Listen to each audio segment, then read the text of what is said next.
Good morning. Kashmir में एक बार फिर से आपका इस्तकबाल करते हैं। पिछले कई रोज से शदीद बारिशों की वजह से त्राल के नागबल पनपथरी सड़क पर पानी गुजर रहा है, जिसकी वजह से इस सड़क को नुकसान पहुंच रहा है।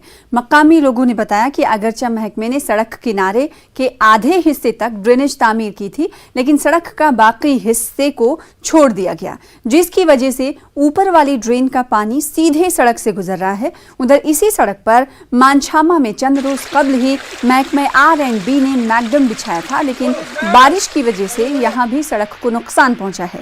लोगों ने दोनों महकमे से सड़क के किनारे मुकम्मल ड्रेनेज तामीर करने की मांग की है।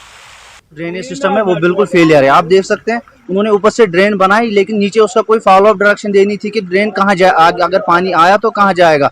इन्होंने सीधे मेन रोड पे ड्रेन को छोड़ के मेन रोड से पानी आ रहा है। देखिए आप देख सकते हैं पिछले 3 दिन से हम घरों से बाहर ही हैं, ऐसे ही हैं, क्योंकि समझ नहीं आ रहा है क्या करें, क्योंकि पानी बहुत आ रहा है ऊपर से। अगर रात को और बारिश हुई तो शायद हमारे मकानों के अंदर भी घुस जाए।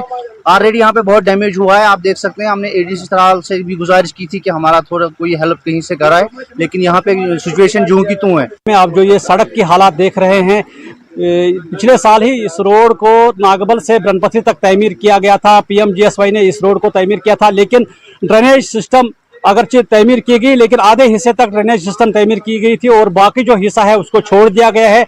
और जो ड्रेनेज का जो बाकी पानी आता है वो इसी रोड पर चलता है। पिछले 3 दिनों से बारिश की वजह से ये जो पानी है इसी रोड से गुजरता है, जिसकी वजह से यहाँ का मैकडम जो है वो उखड़ रहा है। करोड़ों रुपया का मैकडम है वो जाया हो रहा है, उखड़ रहा है। सरकार को चाहिए अगर कहीं पर भी रोड तमीर किया जाए उससे पहले वहाँ ड्रेनेज सिस्टम तमीर की जाए। सईद मंजूर, न्यूज़ 18, नागबल, त्राल।